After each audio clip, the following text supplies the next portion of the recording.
கொடுத்திருக்கின்ற வார்த்தை பிலிப்பியர் 4ஆம் அதிகாரம் 1ஆம் வசனம். பிலிப்பியர் 4ஆம் அதிகாரம் 1ஆம் வசனத்தின் கடைசி பகுதி. நான் ஃபுல் வசனத்தையும் படிக்கிறேன். ஆதலால் எனக்கு பிரியமும் வாஞ்சையுமான சகோதரரே, எனக்கு சந்தோஷமும் கிரீடமுமானவர்களே, பிரியமானவர்களே, இந்தபடியே கர்த்தருக்குள் நிலைத்திருங்கள். ஆமென். கர்த்தர் இந்த 2024 வருஷத்துல 2வது வாரத்துல நம்ம எல்லாரையும் ஒன்றாக கூடி இணைத்திருக்கிறார். இந்த ஜெப கூடுகை மூலமாக இந்த இடத்துல அவர் நம்மோடு பேசுகின்ற வார்த்தை கர்த்தருக்குள் நிலைத்திருங்கள். In English, stand firm in the Lord. உறுதியாய் நம்ம இந்த 2024ல ஆண்டவருக்காக நம்ம நிலைச்சிருக்க வேணும். ஆண்டவர் நம்மளோடு இடைப்பட்டு பேசி கொண்டிருக்கிறார். கர்த்தருடைய கற்பனைகள் 10 கற்பனைகள் நமக்கு தெரியும். 613 கட்டளைகள் இருக்கு பைபிள்ல, அதுவும் நமக்கு தெரியும். எல்லாவற்றையும் நம்ம படிச்சிருக்கோம். பிரமாணங்கள் இருக்கு, சாட்சிகள் இருக்கு, எல்லாமே நமக்கு தெரியும். ஆனாலும் நம்ம கர்த்தருக்குள் நம்ம நிலைச்சிருக்கோமா? 2023ல நம்ம நிலைச்சிருந்தோமா? எல்லா சூழ்நிலையிலும், கஷ்டத்தின் மத்தியிலும், கண்ணீரின் மத்தியிலும் நம்ம ஒரு சைடு நம்ம அப்படியே பிரேயர் பண்ணிக்கிட்டே இருப்போம், இன்னொரு சைடு வேற எதையும் நம்ம யோசிப்போம். அது மாதிரி இல்லாம இந்த 2024 முழுவதும் நம் முழு மனதோடு, நம்ம முழு பலத்தோடு அவரிடத்துல நம்ம அன்பு கூர்ந்து நம்ம கர்த்தருக்குள் நிலைத்திருக்க ஆண்டவர் நம்மை அழைக்கின்றார். முதலாவதாக நம்ம எதுல நிலைச்சிருக்கணும்? கர்த்தருடைய எதுல நிலைச்சிருக்கணும்? ஏன் கர்த்தர் அவருக்குள்ளாக நிலைத்திருங்கன்னு சொல்றாரு அப்படின்னா, 2 யோவான் 1ஆம் அதிகாரம் 1ஆம் வசனத்தின்படி 2 யோவான் 1ஆம் அதிகாரம் 9ஆம் வசனத்தில், கிறிஸ்துவின் உபதேசத்திலே நிலைத்திராமல் மீறி நடக்கிற எவனும் தேவனை உடையவன் அல்ல. கிறிஸ்துவின் உபதேசத்தில் நிலைத்திருக்கிறவனோ பிதாவையும் குமாரனையும் உடையவன். ஃபர்ஸ்ட் கர்த்தருக்குள் நிலைத்திருப்பதுல ஃபர்ஸ்ட் நம்ம எதுல நிலைத்திருக்கணும்னா, கிறிஸ்துவின் உபதேசத்தில் நம்ம எல்லாரும் இந்த 2024ல நிலைத்திருக்க போறோம். கிறிஸ்துவின் உபதேசம் பாரமானது கிடையாது. கிறிஸ்துவின் உபதேசத்துல நம்ம இருந்தோம் அப்படின்னா, யோவான் 8ஆம் அதிகாரம் 31ஆம் வசனத்துல ஆண்டவர் என்ன சொல்றாருன்னா, இயேசு தம்மை விசுவாசித்த யூதர்களை நோக்கி, நீங்கள் என் உபதேசத்தில் நிலைத்திருந்தால் மெய்யாகவே, கன்ஃபார்ம்டா மெய்யாகவே என் சீஷராய் இருப்பீர்கள் என்று ஆண்டவர் சொல்றார். நம்ம எல்லாரும் ஆண்டவருடைய சீஷர்கள் தான். அவர் தெரிந்து கொண்ட 12 பேர் மாத்திரமல்ல, அவரால் தெரிந்து கொள்ளப்பட்ட நம் எல்லாருமே அவருடைய சீஷர்கள் தான். எப்பொழுது நாம் ஆண்டவருடைய உபதேசத்தில் நம்ம நிலைத்து நிற்கிறோமோ, கர்த்தருக்குள் நிலைத்திருக்கிறோமோ, அப்பொழுது நம்ம சீஷர்களாக இருப்போம் என்று ஆண்டவர் சொல்றார். பவுலடிகளார் கலாத்தியர் சபைக்கு சொல்லும் பொழுது கூட, கலாத்தியர் 2ஆம் அதிகாரம் 5வது வசனத்துல முதல் பகுதியில, சுவிசேஷத்தின் சத்தியம் உங்களிடத்தில் நிலைத்திருக்கும்படி. நம்ம எல்லாம் நிறைய சத்தியம் கேட்கிறோம். சர்ச்சுக்கு போறோம், ஆன்லைன் பிரேயர்ஸ் கேட்கிறோம், நம்ம பிரேயர் பண்றோம், நிறைய பைபிள் படிக்கிறோம், நிறைய டிவில பிரேயர்ஸ் கேட்கிறோம், எல்லாமே கேட்கிறோமே, நடக்கிறோமா? நாம் திருவசனத்தை கேட்பவர்களாய் மாத்திரமல்ல, அதன்படி நடப்பவர்களாய் இருக்க வேண்டும் என்று இந்த 2024ல ஆண்டவர் நம்மள்கிட்ட இருந்து ஆண்டவர் எதிர்பார்க்கிறார். என்னுடைய உபதேசத்தில் நீங்க எல்லாரும் நிலைத்திருந்து எனக்கு சீஷராய் இருங்க மகள்களே அப்படின்னு ஆண்டவர் நம்மிடம் எதிர்பார்க்கிறார். இரண்டாவதாக நம்ம எதுல நிலைத்திருக்கணும் அப்படின்னா 1 யோவான் 4:16 ஃபர்ஸ்ட் படிக்கிறேன், அதுக்கப்புறம் 12 1 யோவான் 4:16. தேவன் நம்மேல் வைத்திருக்கிற அன்பை நாம் அறிந்து விசுவாசித்திருக்கிறோம். தேவன் அன்பாகவே இருக்கிறார். அன்பில் நிலைத்திருக்கிறவன் தேவனில் நிலைத்திருக்கிறான், தேவனும் அவனில் நிலைத்திருக்கிறார். நம்ம ஒருவருக்கு ஒருவர் அன்பு பாராட்டணும். எப்படி நம்ம குடும்பம், நம்ம பிள்ளை, நம்ம கணவர் இப்படின்னு நம்ம ஒரு சர்க்கிளை மட்டும் போட்டுக்கிட்டு நம்ம அன்பு காண்பிக்கிறது ஒரு அன்பே கிடையாது. யாரோ முகம் பேர் தெரியாத ஒருத்தவங்க மீது நம்ம அன்பு காண்பிக்க அழைக்கப்படுகிறோம். அன்பில் நிலைத்திருக்க நம்ம அழைக்கப்படுகிறோம். ரூத் தன்னுடைய மாமியாராகிய நகோமிய நேசிச்சாங்க, அன்பு செஞ்சாங்க. நிஜமா ரூத் நகோமி கூட ஒரு 4-5 வருஷம் இருந்திருப்பாங்களா. அப்பதான் அறிமுகமாயிருப்பாங்க. அவங்க கணவரை அவங்க கல்யாணம் பண்ணதுக்கு அப்புறம் தான் நகோமியே தெரியும். ஆனால் எப்படி அவங்களுக்குள்ளாக அந்த அன்பு வந்தது, கர்த்தருடைய அந்த அன்பு ரூத்தினுடைய இருதயத்திற்குள்ளாக எப்படி நிலைத்திருந்தது. அந்த அன்பு கடைசி வரைக்கும் அவங்க நகோமி கூட வந்தாங்களே. நம்ம எப்படி இருக்கோம்? 1 யோவான் 4:12 இவ்வாறாக சொல்கிறது, தேவனை ஒருவரும் ஒருபோதும் கண்டதில்லை. நாம் ஒருவரிடத்தில் ஒருவர் அன்பு கூர்ந்தால் தேவன் நமக்குள் நிலைத்திருக்கிறார். ஆமென். அவருடைய அன்பும் நமக்குள் பூரணப்படும். நாம் ஒருவரிடத்தில் ஒருவர் அன்பு கூர்ந்தார், நம்ம உள்ளத்துல இன்னும் பகை இருக்கா, நம்ம உள்ளத்துல இன்னும் வைராக்கியம் இருக்கா, நம்ம உள்ளத்துல இன்னும் கோபம் இருக்கா, நம்ம உள்ளத்துல இன்னும் பழிவாங்கும் குணம் இருக்கா, ஆண்டவர் நம்மளோட இடைப்பட்டு இருக்கார். தகுதியே இல்லை, ஆனா நமக்காக தன்னுடைய சொந்த குமாரனை அனுப்புனாரே நம்ம தேவாதி தேவன். என்ன தகுதி இருக்கு நமக்கு? அவர் நம்மீது பாராட்டின அன்பு நிமித்தம் நம்ம இந்த உலகத்துல இந்த நிமிஷத்துல இப்ப நம்ம இங்க நின்றுட்டு இருக்கோம். வேற ஒரு தகுதியுமே நமக்கு கிடையாது. ஆனா நம்ம உலகத்தோட இருக்கின்ற சக மனிதர்கள் மீது நம்ம காமிக்கிற ஒரு பகை, விரோதம், இதெல்லாம் ஆண்டவர் எவ்வளோ கஷ்டப்படுவார்ல. கண்டிப்பாக இந்த 2024 எப்படி இருக்க போகுது, நம்மளுடைய எதிர்காலம் எப்படி இருக்க போகுது அப்படின்னே தெரியாம ரூத் எப்படி நகோமி கூட வந்தாங்களோ, அது போல கைமாறு கருதாம நம்ம எல்லாரையும் நம்ம அன்பு செய்ய போகிறவர்களாக இந்த 2024 நம்ம மாற போறோம். உள்ளத்துல கசப்பு இருக்கா, அது நம்ம ஆசீர்வாதத்துக்கு தான் தடை. உள்ளத்துல பகை இருக்கா, உள்ளத்துல வைராக்கியம் இருக்கா, அடுத்தவங்களை பத்தி இழிவான்னு நினைக்கிறோமா, அடுத்தவங்க மீது அன்பு இல்லாம இருக்குமா, எல்லாமே இந்த நிமிஷத்துல நம்ம ஆண்டவர் சமூகத்துல அதை எல்லாத்தையும் ஆண்டவரே, ஆமா ஆண்டவரேன்னு நம்ம அறிக்கையிட்டு அதை விட்டு விடலாம். நம்மளுடைய இருதயத்துல ஆண்டவருடைய அன்பு பூரணப்பட போகுது. நம்முடைய இருதயத்தில் ஆண்டவர் அன்பால் நிரப்ப போகிறார். 2024 முழுவதும் ஆண்டவர் அவருடைய அன்பினால் நம்ம ஒவ்வொருவரையும் நிரப்பி நிரப்பி நிரப்பி பல பேர்களுக்கு நம்மை ஆசீர்வாதமாக மாற்றப் போகிறார். மூன்றாவதாக நம்ம எதுல நிலைத்திருக்கணும் அப்படின்னா, அப்போஸ்தலர் 14:22 சீஷருடைய மனதை திடப்படுத்தி விசுவாசத்திலே நிலைத்திருக்கும்படி அவர்களுக்கு புத்தி சொல்லி. நம்மளுடைய விசுவாசத்திலே நம்ம நிலைத்து இருக்கணும். கஷ்டம் வரும் பொழுது, கண்ணீரின் பாதையில நம்ம போகும் பொழுது நம்முடைய விசுவாசம் கேள்விக்குறியாக்கப்படுகிறது. அப்படி இல்லை.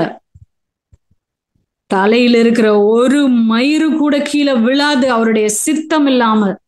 அப்படின்னு நம்மளுடைய இருதயத்துல நம்ம எல்லாரும் ஆண்டவரை குறிச்சு ஒரு விசுவாசத்துல மேலோங்கி வளர்கிற வருஷமா இந்த வருஷம் இருக்கணும். விசுவாசத்துல நம்ம எல்லாம் நிலைச்சு இருக்கணும்.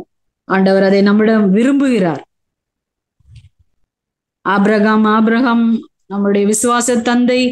எவ்வளோ தடவை ஆபிரகாம் அவரோட ஸ்டோரிஸ படிச்சிருக்கோம். ஆபிரகாம் தேவனை விசுவாசித்தார், அது அவருக்கு நீதியாக எண்ணப்பட்டது என்று சொல்லப்படுகிறது.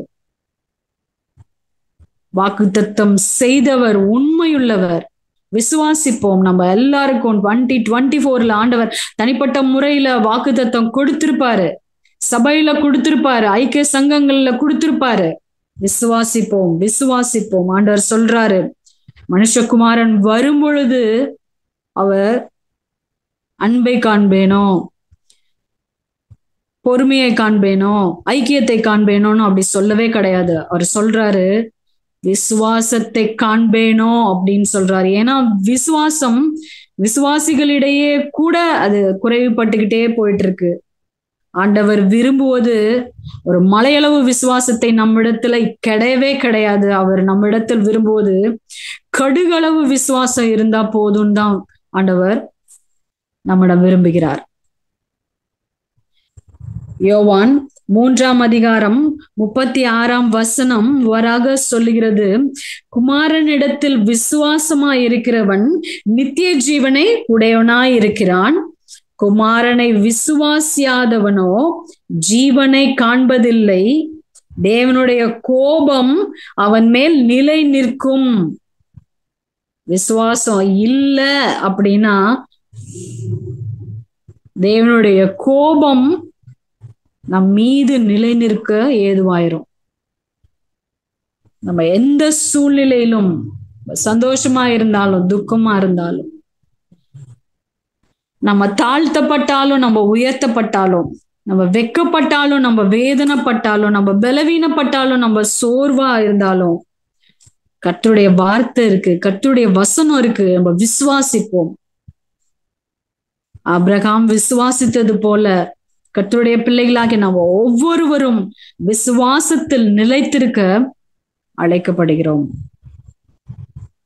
அடுத்ததாக நம்ம எதில் நிலைத்திருக்க வேண்டும் என்றால் 1 கொரிந்தியர் 7ஆம் அதிகாரம் 24ஆம் வசனத்தின்படி, சகோதரரே, அவனவன் தான் அழைக்கப்பட்ட நிலைமையிலே தேவனுக்கு முன்பாக நிலைத்திருக்க கடவன். கர்த்தர் அழைத்த அழைப்பை நாம் உண்மையோடு காத்து கொள்ள, வைராக்கியமாய் அவருக்காக நிற்க, நிலைத்திருக்க நம்ம அழைக்கப்படுகிறோம். கர்த்தர் அழைத்த அழைப்பில் ஒரு உண்மை.